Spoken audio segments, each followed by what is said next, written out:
What is up, guys? It is Bigums here from your LOL support. Please don't forget to like this video, comment down below if you have anything else to say, and if you haven't already, like us on Facebook and Twitter for constant updates on the channel, and follow us on Twitch to see when we're streaming. Alright guys, see ya.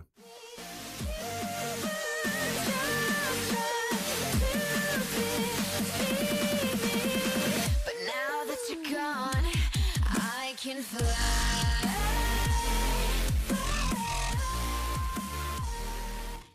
What is up, guys? It is your LOL support here, and today I wanted to cover a topic that a lot of people have questions about, and that topic is how to escape bronze.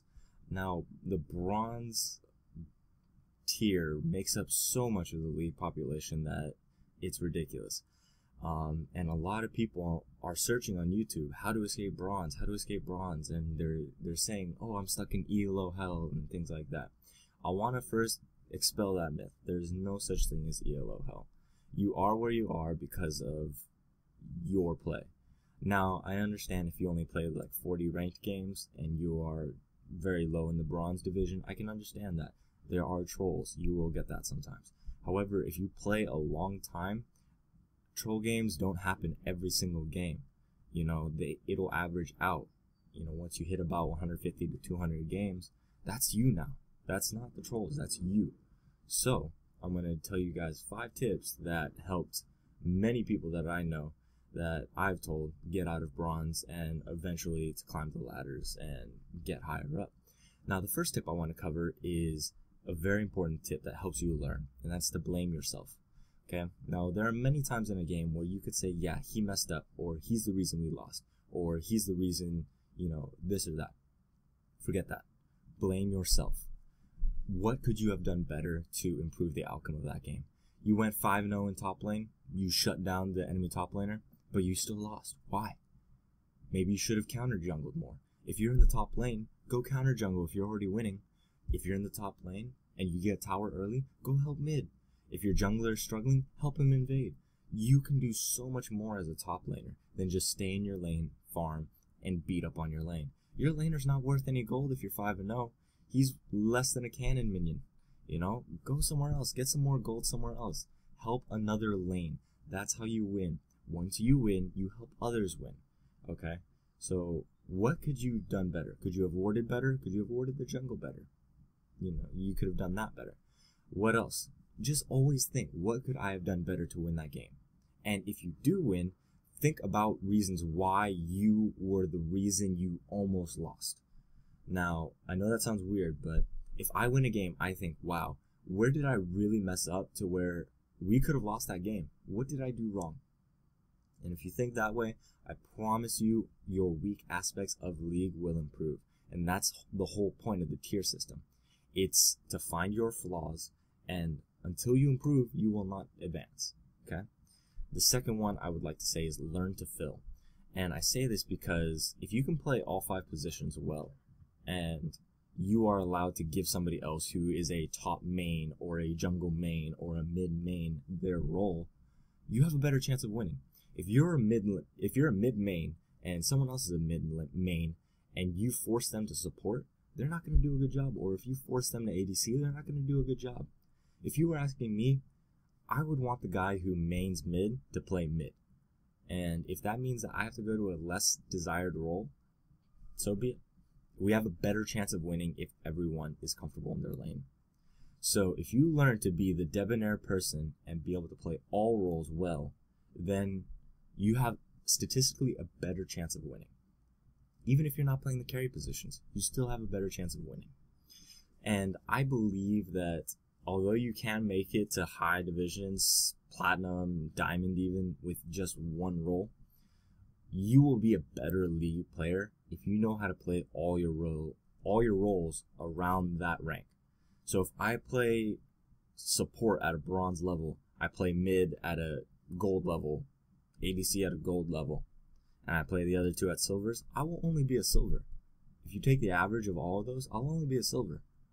You know, so I like to think about it that way. The day I can play all roles the same as the rank I'm in, I'll be happy, you know? The main goal is to get all your roles to that level, in my opinion. That's how I view it. And If you view it the same way, I promise you'll get a lot more wins because you're going to allow people to play their main roles and be comfortable in the game. And overall, your wins are going to go up. I promise you that. The third one, have your trios in every lane, except for support, and we'll cover that in a second.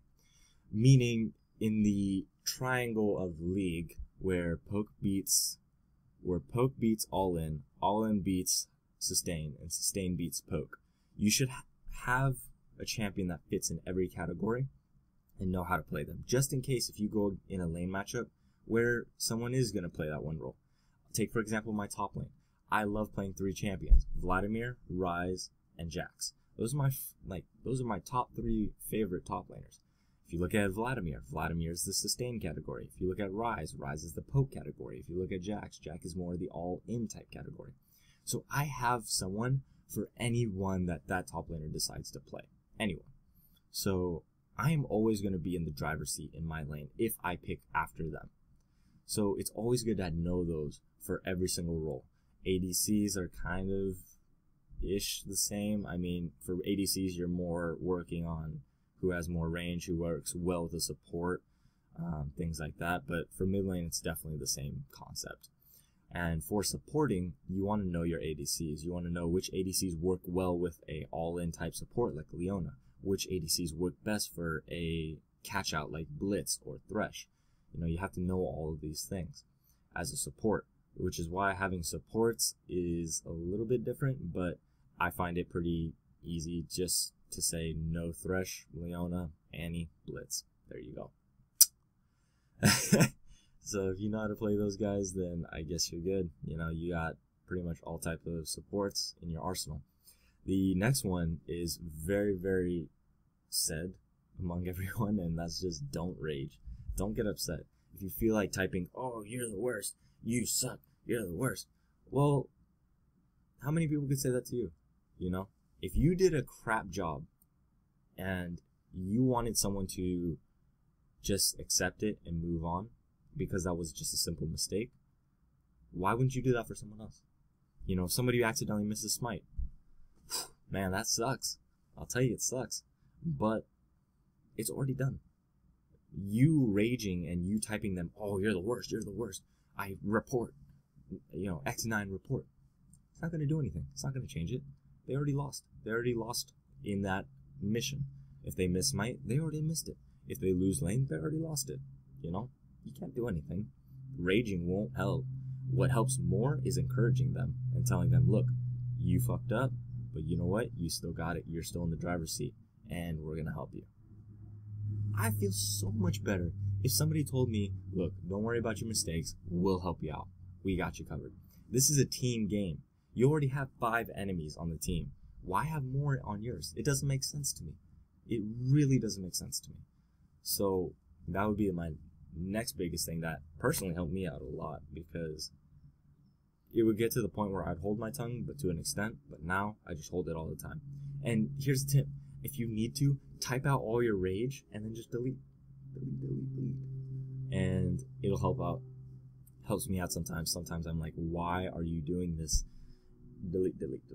So try it out. It definitely helps. And encourage your teammates. If they're doing a shit job, tell them, "Look, you got this. We'll get you covered. Don't worry about it. Someone can't talk. Someone help him out. You know, don't worry about it." Be supportive. Be a teammate. Be a friend. And I promise you, you might be surprised. Sometimes people turn it around, and sometimes they end up going with the best score. Sometimes they're the reason you won. All because you didn't rage, you didn't flame them, and you kept their hopes high. You know, be a friend. And the last one is have fun. Don't approach it with the mentality of, "Oh, I need to escape bronze. I need to get out of here." Have fun. Listen to all the tips above and relax. Because when you're stressed, you're not going to think as well as you would had you been relaxed. Relax when you play the game. Have fun. Treat it for what it's worth. It's a game. Yeah, it's a time-consuming game and it's very stressful. But I promise you, when you start having fun with it, you're going to do a lot better. And that is a guarantee. Because when I'm in promos or when I'm in divisionals and I'm like, I have to advance, I lose. I don't think straight. I think try hard mode. And when I think try hard mode, I end up messing up. I mess up. That's it. When you have fun and when you relax and you're laughing with your friends, that's when you do the best. Don't believe me? Try it out. Just get in a game with your friends, just make jokes, crack, have fun, and then go in a game where you're all serious and you're all tense. You're not going to do as well. I promise you that. So, I hope you guys found this video very, very helpful. If you did, please feel free to drop a like down below, comment if you have anything to say, and don't forget to subscribe. It really helps us out. And tell your friends, spread the love, get more people in this family. We're already growing very fast, and we definitely would love to have more people in this family. So without anything else to say on this topic, this has been your LOL Support, and I am out of here.